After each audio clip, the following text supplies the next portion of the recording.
Hello friends, welcome to the channel Suresh Agarwal's Mathematics Shortcuts, and today I am here to discuss with you a very simple technique to learn the reactivity series. So it'll take just 2 minutes and you'll never forget reactivity series for the rest of your life, and that's my bet. So let's get started. First of all, we need to understand what is the reactivity series actually. So, a reactivity series is an arrangement of metals in decreasing order of reactivity. So, what is the meaning of decreasing order? Decreasing order means as we go from top to bottom, the reactivity decreases. So, that means potassium is more reactive than sodium. Similarly, sodium is more reactive than calcium, and so on. As you move from top to bottom, the reactivity decreases. Now, if you can observe these elements that I have written on the board, it's potassium, sodium, calcium, magnesium, aluminium, zinc, iron, tin, lead, hydrogen, copper, mercury, silver, gold, and platinum. You must be wondering why I have placed a hydrogen over here in between all the metals. We all know that hydrogen is a non-metal and we are talking about the reactivity series of metals. So why does hydrogen find a place here? The answer is very simple. Just like metals form positive ions, similarly, hydrogen also has the ability to lose electrons and form a positive ion. That is why it finds a place in the reactivity series. So, this one you need to remember why hydrogen has been placed in the reactivity series, and the answer is very simple. Now, how to remember this? Isn't this confusing? If somebody asks you to cram it, how will you do that? So that is something which is very tough. So we have an acronym for this.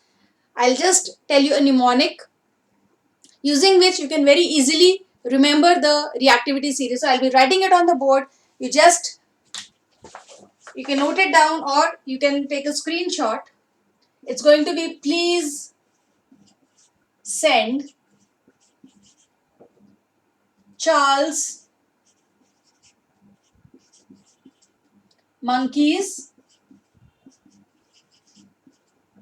and zebras to into large heavy cages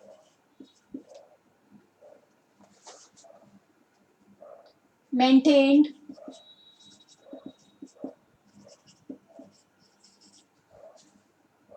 securely and guarded by police.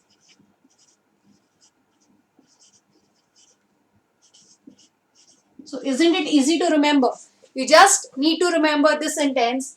Please send Charles monkeys and zebras into large heavy cages maintained securely and guarded by police. So how does it relate with the reactivity series? Please, P for potassium, send, S for sodium, Charles, C for calcium, monkeys, M for magnesium, and A for aluminium, Z for zinc, I for iron, T for tin, L for lead. Similarly, heavy, H for hydrogen, cages, C for copper, M for mercury, S for silver, G for gold, and P for platinum. So you just have to pick up the first letter of each word and there you are with your reactivity series. Isn't that very simple? Let's have a quick revision for this.